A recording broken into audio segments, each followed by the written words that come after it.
Welcome to Channel 18 News. I'm Jim Rogers. The suspects are in custody in Oklahoma following a series of events that began with a robbery at John's Mini Mart on Hillcrest in Sulphur Springs Friday afternoon. The couple, identified as Tracy Sexton and Amanda Loper, left the Mini Mart and sought access to the interstate. However, they entered the Woodbridge Crossing area, which has no access to the interstate, and returned to Hillcrest, then to the interstate, and traveled west. Less than $1,000 was taken in the robbery. Following a social media post by the police department, tips began coming into the local police department. The pair was located at a Lake Dallas hotel, where Lake Dallas police ran a raid on the room where the couple was supposedly staying. The couple was not in the room when police entered, but were across the street and observed the raid. They left the area, finding a ride to Gainesville and then on to Marietta, Oklahoma, according to local law enforcement. The truck used in the robbery was placed in impound by Lake Dallas police. A phone call from Marietta Hotel led to local law enforcement contacting the Marietta deputies and their task force. Their task force surrounded the hotel after confirming that Loper had secured a room there. Law enforcement made entry into the room and arrested both individuals. Sexton has ties in Arkansas, Sulphur Springs, and the Arlington area. Extradition paperwork has been filed, and when completed, the Hopkins County Sheriff's Office will bring both Sexton and Loper to the county jail. Here's Don Julian with sports. The Wildcats baseball team went to 2-0 in district play with a thrilling 6-5 win at Marshall Friday night. The Wildcats had not won at Marshall since 2010, and they had lost 5 in a row there.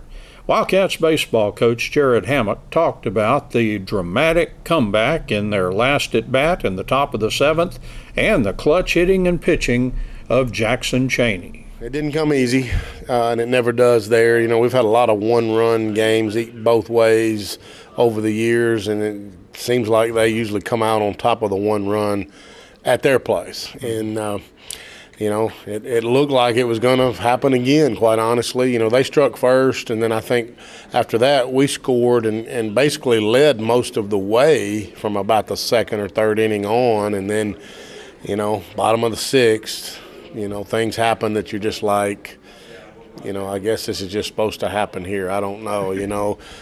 Gavin, great left fielder, sure-footed, you know, falls down on a fly ball that I think he gets to if he doesn't fall. So, again, I'm just thinking, you know, there's something in this field that's just pulling us down, you know, and then swinging bunt kind of down the third baseline and just, you know, all the little things that you wish would happen to you offensively, but, you know, it was happening their way. So they go up 1 after the 6th, and it's just like, again, I'm not going to lie to you.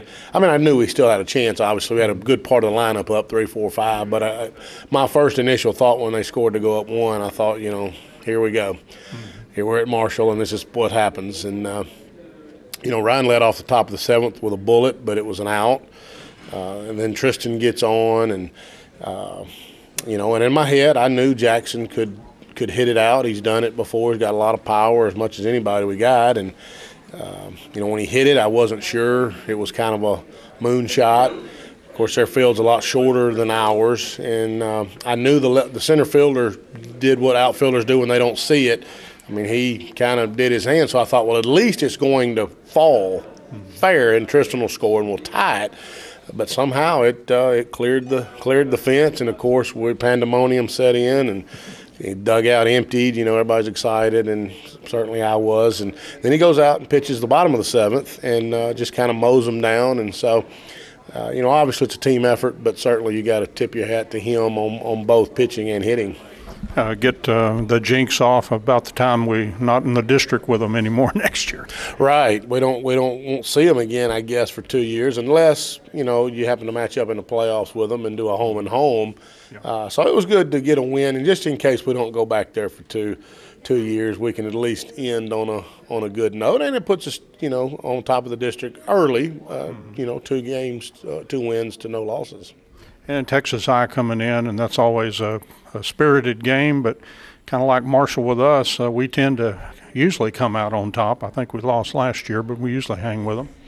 Well, you know, we actually did sweep them last year. Oh, okay. And bad memory here. well, no, but you're right. Usually it's a split. Seems like it's been a good rivalry through the years. We have a lot of respect for one another. They're probably as close of coaching friends as I have opposing coaches, friends. Known them a long time. They do a good job there. They've got a lot of returners, as many as we do, maybe more.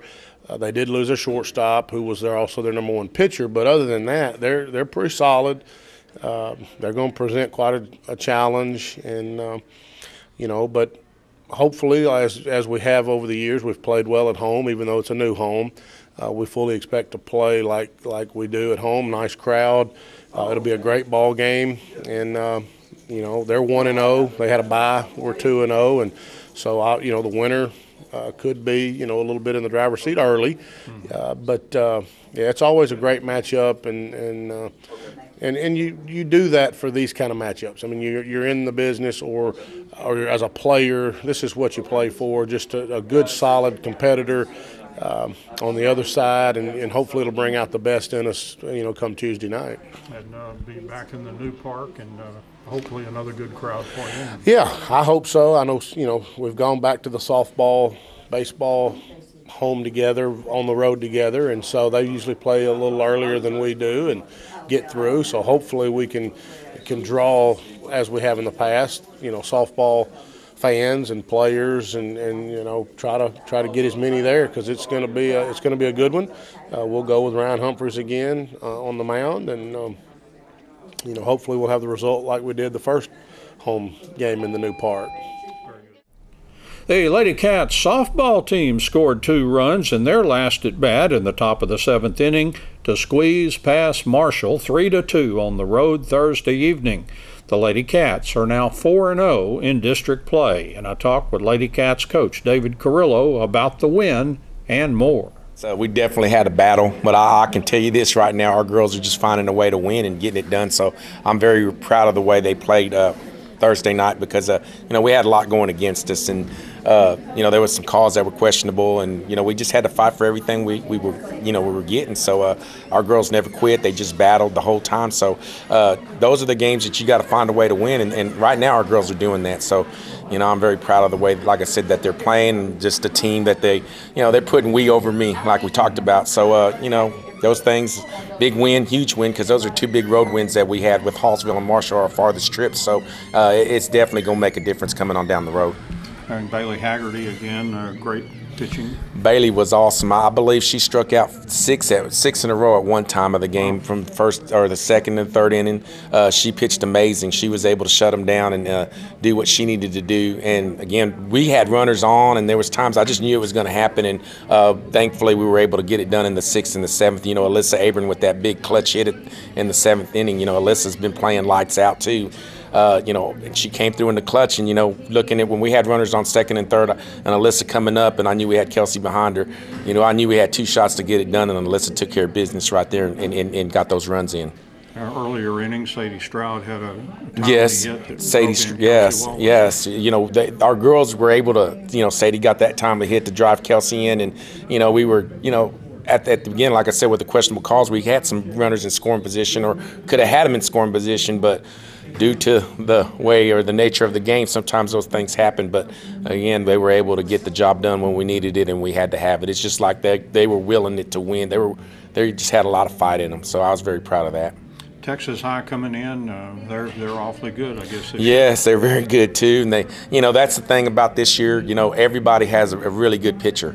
So again, offensively, we got to find a way to score runs, and she was there last year, and she held us pretty good over there at Texas High, but we were able to get a hold of her here at Lady Cat Park. So it's going to be, I expect, the same kind of game we just had with Marshall. It's going to be close, and again, she's a very good pitcher. She throws the ball hard, and she's going to move it around, mix it up, and she tries to get you to chase those rise balls. So, we're in for another game, but, we'll definitely be battle-tested, if we can get into that 3rd season for the playoffs. So, I think it just makes it – you don't like going through it, but it makes the district better. But as a coach, they're all nail-biters. I don't have any fingernails left. So, that's the way it goes. But, again, you find a way to win. Your girls battle, you compete, and I just think it helps you in the long run.